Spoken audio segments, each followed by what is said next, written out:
Hello friends, welcome to Arts Info. मेरा नाम रीता चौधरी। आशा करती हूँ सभी लोग स्वस्थ होंगे, अच्छे होंगे। ऐसे ही अपना और अपने परिवार वालों का ध्यान रखें, स्वस्थ रहें, अच्छे रहें, मस्त रहें।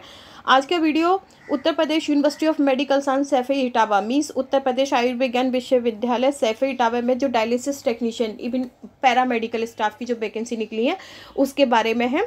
तो मैं आपको इसके बारे में पूरी जानकारी देती हूँ। मैं यहाँ पे सभी पैरामेडिकल वैकेंसीज़ के बारे में नहीं बताऊँगी। मैं यहाँ पे सिर्फ और सिर्फ डायलिसिस टेक्नीशियन की वैकेंसीज़ पे फोकस करूँगी।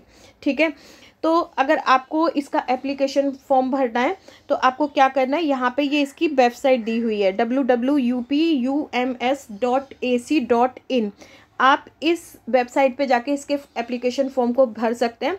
और ध्यान रखिएगा, ये एप्लीकेशन फॉर्म आपको ऑनलाइन ही भरना है। अगर कोई पर्सन यूपी से बिलोंग करता है और वो ये सोचे कि मैं यूनिवर्सिटी जाके ऑफलाइन इसको फॉर्म को फिल कर दूं, तो वो फॉर्म एक्सेप्टेड नहीं होगा।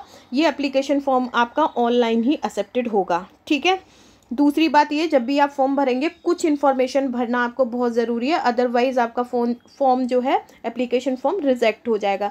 जैसे जब भी आप फॉर्म भरेंगे आपको रजिस्ट्रेशन के लिए जो भी वो मांग रहे हैं वो फिल करना है। इसके बाद आपको जो रेस्ट डिटेल मांग रहे हैं वो फिल करनी है।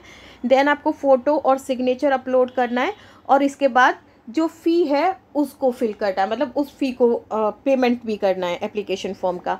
देन जब आप इतने चारों प्रोसीजर कर लेंगे उसके बाद एक व्यू आएगा आपके पास, उसका आपको प्रिंट आउट निकाल लेना है। ठीक है, अगर आप इसका प्रिंट आउट नहीं निकालेंगे एप्लीकेशन फॉर्म का और कल को अगर आपको एग्ज़ाम के लिए नहीं बुलाया जाता तो आप रेस्पॉन्सिबल होंगे, यूनिवर्सिटी रेस्पॉन्सिबल नहीं होगी इस चीज़ के लिए। नेक्स्ट अगर बात करते हैं कि कौन कौन सी वैकेंसी यहाँ पर निकली हुई है, तो देखिए यहाँ पर सीनियर एडमिनिस्ट्रेटिव असिस्टेंट की निकली हुई है, रिसेप्शनिस्ट की निकली हुई है और डाइटिशियन की निकली हुई है, लाइब्रेरियन ग्रेड की निकली हुई है, जूनियर इंजीनियर की, ड्राफ्टमैन की, असिस्टेंट सिक्योरिटी की, सैनिटाइजेशन इंस्पेक्टर की, जूनियर मेडिकल रिकॉर्ड ऑफिसर की, टेक्निकल ऑफिसर की, मेडिकल लैब टेक्नीशियन की, रेडियोलॉजी टेक्नीशियन की निकली हुई है, ओटी टेक्नीशियन की, रेडियोथेरेपी टेक्नीशियन की, सीएसएसडी टेक्नीशियन की, ओटी असिस्टेंट की, टेक्निकल असिस्टेंट की निकली हुई है। और यहाँ पर 20 नंबर पर जो बात करते हैं वो निकली हुई है डायलिसिस टेक्नीशियन की। तो यहाँ पर सबसे पहले बात करते हैं, यहाँ पे जो ये दिया हुआ है आपके सैलरी का क्राइटेरिया कि यहाँ पे सैलरी 29,000 से लेके 200 तक, मतलब यहाँ से इतने से लेके 92,300 के लेवल तक आपको मिल सकती है इस पोस्ट पे। आपका जो एज है, एज का क्राइटेरिया क्या है, आपकी एज मिनिमम 18 मतलब 18 साल से कम नहीं होनी चाहिए और 40 साल से ज़्यादा नहीं होनी चाहिए। लेकिन यहाँ पे SC ST OBC के लिए एज में रिलैक्सेशन है, वो मैं भी थोड़ी देर में बताऊँगी। ठीक है, और आप इसकी वेबसाइट पे जाके भी देख सकते हैं एज रिलैक्सेशन को, जो मैंने शुरू में बताई है। आपको सारा जो भी कुछ जाना है आपकी वेबसाइट पे जाके भी आप पढ़ सकते हैं।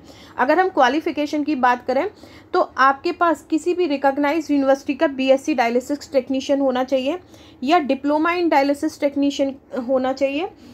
लेकिन ध्यान रखिए, वो डिप्लोमा या जिस भी यूनिवर्सिटी से आपने डायलिसिस में BSc किया है वो रिकॉग्नाइज्ड होना चाहिए, वैलिड होना चाहिए। ठीक है, और आपके पास 1 साल का एक्सपीरियंस होना चाहिए एज ए डायलिसिस टेक्नीशियन, और वो भी ऐसे हॉस्पिटल का जिसमें 50 बेड हों। ठीक है, आगे की बात करते हैं हम। तो देखिए फ़ी स्ट्रक्चर की बात करते हैं तो फ़ी यहाँ पे अनरिजर्व कैटेगरी की जो फ़ी है GST लगा के 2360 मतलब 2360। अगर OBC अदर बैकवर्ड कास्ट और इकोनॉमिक वीक क्लासेस की बात करते हैं तो 2360 है। SC ST की बात करते हैं तो यही फ़ी जो है 1460। ठीक है, मतलब 1416 है फ़ी। अगर हम यहाँ पर एज रिलैक्सेशन की बात करते हैं तो एज रिलैक्सेशन में देखिए यहाँ पर दिया हुआ है कि जो SC और ST और OBC है इसमें 5 ईयर का एज रिलैक्सेशन है। मतलब अगर आप यूपी के हैं और आपकी कास्ट जो है SC में आते हैं, schedule caste, schedule tribe caste या अदर बैकवर्ड कास्ट में आते हैं, तो आपको 5 साल का रिलैक्सेशन मिलेगा। मतलब अगर आपकी एज 40 साल है तो अगर आप अपना जाति का प्रमाण पत्र लगा देते हैं, ठीक है, तो आपको 45 साल तक इस फॉर्म एप्लीकेशन फॉर्म को आप भर सकते हैं। अगर आपकी एज 40 साल से ऊपर भी हो गई है तो आप 45 साल तक इस फॉर्म एप्लीकेशन फॉर्म को भर सकते हैं। दूसरी बात, अगर आप ऑर्थोपेडिक फिजिकल हैंडीकैप्ड है, मतलब आपकी हड्डी वगैरह टूट गई है या फिर मतलब आप फिजिकल हैंडीकैप्ड हैं, तो अगर आप जनरल कैटेगरी में आते हैं तो आपको 10 साल का एज रिलैक्सेशन है। मतलब आप फिजिकल हैंडीकैप हैं, आप किसी भी कास्ट जनरल कैटेगरी को बिलोंग करते हैं, तो आपकी एज अगर 40 साल हो चुकी है तो 50 साल के बीच में आप इसको, मतलब 50 साल तक आप इस एप्लीकेशन फॉर्म को भर सकते हैं। अगर आपकी एज इस समय 40 से ऊपर 43, 44, 46 भी है तो भी आप इस एप्लीकेशन फॉर्म को भर सकते हैं। लेकिन कंडीशन इज़ दैट कि आप जनरल कैटेगरी में फिजिकल हैंडीकैप्ड हो तभी। अगर आप ओबीसी कैटेगरी में आते हैं और फिजिकल हैंडीकैप हैं तो आपको 13 साल का एज रिलैक्सेशन दिया जा रहा है। मतलब अगर आपकी एज 40 साल की हो गई है तो आप 53 साल तक, 40 साल के होके अगर आपकी एज 51 भी है, 50 भी है, तो भी आप इसको एप्लीकेशन फॉर्म को फिल कर सकते हैं। ठीक है। एससी और एसटी कैटेगरी की बात करते हैं तो इस कैटेगरी में अगर आप फिजिकल हैंडीकैप्ड हैं तो आपको 15 साल का एज रिलैक्सेशन, 40 साल के बाद 15 साल और दी जा रही है कि आप 15 साल, आपके 55 साल तक के बीच में भी हैं तो भी आप इस एप्लीकेशन फॉर्म को भर सकते हैं। तो ये था पूरा इस फॉर्म की जानकारी। आप ये ध्यान रखिएगा कि और अगर आपको इसकी जानकारी चाहिए तो आप इसकी वेबसाइट पे जाके, जो कि मैंने स्टार्टिंग में ही बताई है आपको कि इसकी वेबसाइट क्या है, एक बार और दिखा देती हूँ। ये वाली जो वेबसाइट है www.upums.ac.in पे जाके आप पूरी जानकारी ले सकते हैं। Thank you. अगर आपको मेरा वीडियो अच्छा लगे तो प्लीज़ लाइक करें, शेयर करें, कमेंट्स करें। Thank you.